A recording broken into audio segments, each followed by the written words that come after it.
ഞരങ്ങുന്നു കൂറുപ്രാവു പോൽ നിൻ സന്നിധി. വാനമേഘി കോടിദൂതരുമായി അന്നു കാഹളം വാനിൽ ധ്വനിക്കുമ്പോൾ, വാനമേഘി കോടിദൂതരുമായി അന്നു കാഹളം വാനിൽ ധ്വനിക്കുമ്പോൾ, ഇന്നിയും ചേർക്കണേ യേശുനാഥ, അങ്ങേ വരവിനായി എന്നെ ഒരുക്കണേ. വേഗം വരുന്ന നമ്മളുടെ കർത്താവായ യേശുക്രിസ്തുവിൻ്റെ ധന്യനാമത്തിൽ എല്ലാവർക്കും സ്നേഹവന്ദനം. കാൺമീൻ, നാം ദൈവമക്കൾ എന്ന് വിളിക്കപ്പെടുവാൻ പിതാവ് നമുക്ക് എത്ര വലിയ സ്നേഹം തന്നിരിക്കുന്നു. 1 യോഹന്നാൻ 3:1. നമ്മളുടെ ദൈവസ്നേഹത്തെക്കുറിച്ചുള്ള യോഹന്നാൻ്റെ പ്രസ്താവനയാണ് ഇത്. ദൈവം തൻ്റെ സ്നേഹം നമ്മുടെ മേൽ ചൊരിഞ്ഞതുകൊണ്ടാണ് നാം ദൈവമക്കൾ ആയിത്തീർന്നത്. ഒരർത്ഥത്തിൽ നാം എല്ലാവരും ദൈവത്തിൻ്റെ മക്കളാണ്. എന്നാൽ ദൈവമക്കൾ എന്ന് വിളിക്കപ്പെടണമെങ്കിൽ ജീവിതം ദൈവത്തിനായി സമർപ്പിക്കുകയും ദൈവത്തിൻ്റെ കൽപ്പന അനുസരിക്കുകയും വേണം. നാം അന്യോന്യം സ്നേഹിക്കണമെന്നതാ ദൈവകൽപ്പന. 1 യോഹന്നാൻ 3:11. തമ്മിൽ സ്നേഹിക്കുന്നവരാ ദൈവമക്കൾ. നാം പാപികളായിരുന്നിട്ടും ദൈവം നമ്മെ സ്നേഹിച്ചു. 1 യോഹന്നാൻ 4:9 വായിക്കുന്നത്, ദൈവം തൻ്റെ ഏകജാതനായ പുത്രനെ നാം അവനാൽ ജീവിക്കേണ്ടതിന് ലോകത്തിലേക്ക് അയച്ചു എന്നുള്ളതിനാൽ ദൈവത്തിന് നമ്മളുള്ള സ്നേഹം പ്രത്യക്ഷമായി. ദൈവം നൽകിയ സ്നേഹത്തിന് ചില പ്രത്യേകതകളുണ്ട് എന്ന് തിരുവചനം നമ്മെ ഓർപ്പിക്കുന്നു. ഒന്ന്, ദൈവസ്നേഹം നമ്മെ കാണുകയും അറിയുകയും ചെയ്യുന്നു. നമ്മെ വ്യക്തിപരമായി അറിഞ്ഞുകൊണ്ട് തന്നെയാണ് ദൈവം സ്നേഹിച്ചത്. മനുഷ്യ സ്നേഹം ദൈവസ്നേഹത്തിൽ നിന്നും വ്യത്യസ്തമാണ്. അതായത് നാം സ്നേഹിക്കുന്നത് വ്യക്തമായി മനസ്സിലാക്കാതെ, ഒരു ഉദാഹരണം പറഞ്ഞാൽ, മാതാപിതാക്കൾ മക്കളെ സ്നേഹിക്കുന്നത് അവരിലുള്ള തെറ്റുകൾ കാണാതെയാണ്. മക്കളുടെ തെറ്റുകൾ ആരെങ്കിലും ചൂണ്ടിക്കാണിച്ചാൽ മാതാപിതാക്കന്മാർ അത് ഒരിക്കലും വിശ്വസിക്കില്ല. എൻ്റെ മകൻ തെറ്റ് ചെയ്യില്ല, അതാ എല്ലാ മാതാപിതാക്കന്മാരും പറയുന്നത്. തൽഫലമായി ചെറിയ ചെറിയ തെറ്റുകളിൽ ഉൾപ്പെട്ട് മക്കൾ വലിയ കുറ്റവാളികൾ ആകുന്നു. അപ്പോഴാണ് മാതാപിതാക്കന്മാർ മക്കളെ ശരിയായി മനസ്സിലാക്കുന്നത്. മക്കളോടുള്ള സ്നേഹം മാതാപിതാക്കന്മാരുടെ കണ്ണ് കുരുടാക്കുന്നു. എന്നാൽ കർത്താവ് നമ്മെ സ്നേഹിക്കുന്നത് നാം ആരെന്ന് അറിഞ്ഞുകൊണ്ട് തന്നെയാണ്.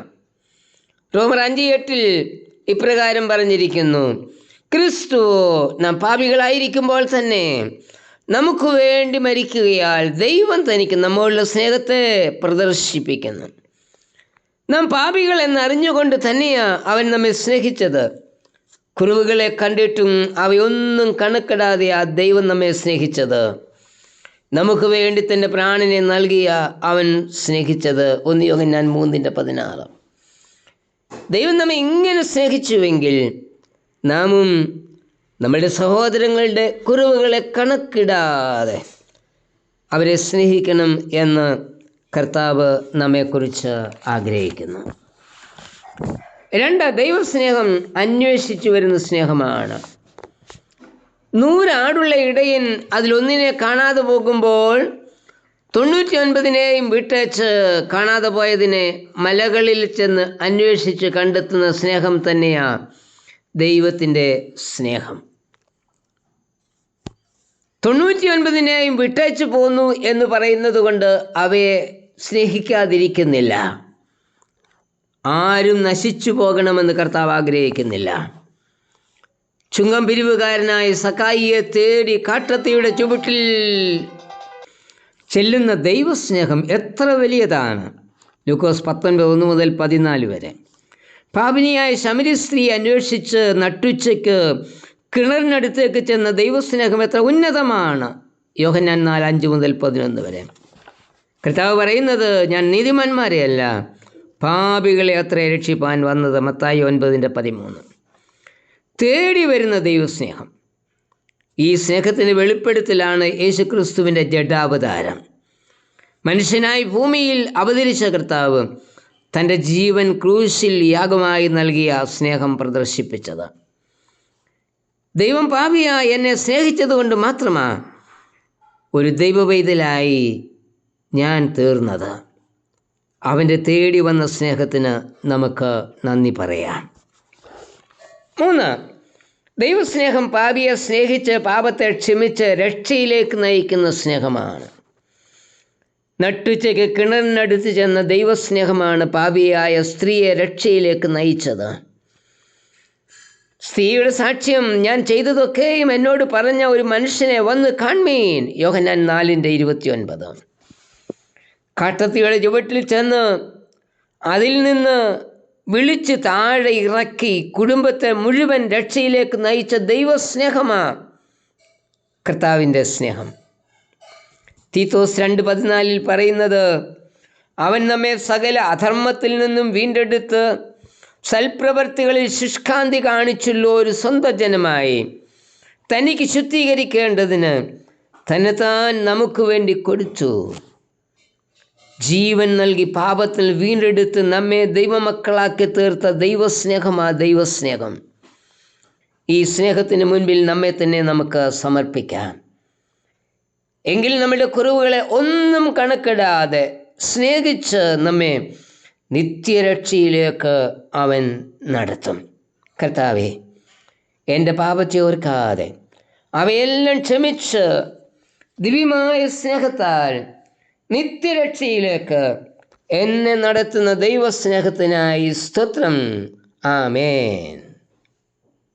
വിശുദ്ധ ജീവിതം നയിക്കുവാൻ എന്നെ പ്രാപ്തയാക്കി തീർക്കണേ. തേജസ്സിൻ വാടാമുടി ചൂടുവാൻ എന്നെ യോഗ്യയാക്കി തീർക്കണേ. എന്റെ കളങ്കമെല്ലാം മാറിടാം. നിത്യജീവനായി ഞാൻ ഒരുങ്ങുവാൻ. എന്റെ കളങ്കമെല്ലാം മാറിടാം. നിത്യജീവനായി ഞാൻ ഒരുങ്ങുവാൻ. എന്നിൽ നീ നിറയണേ.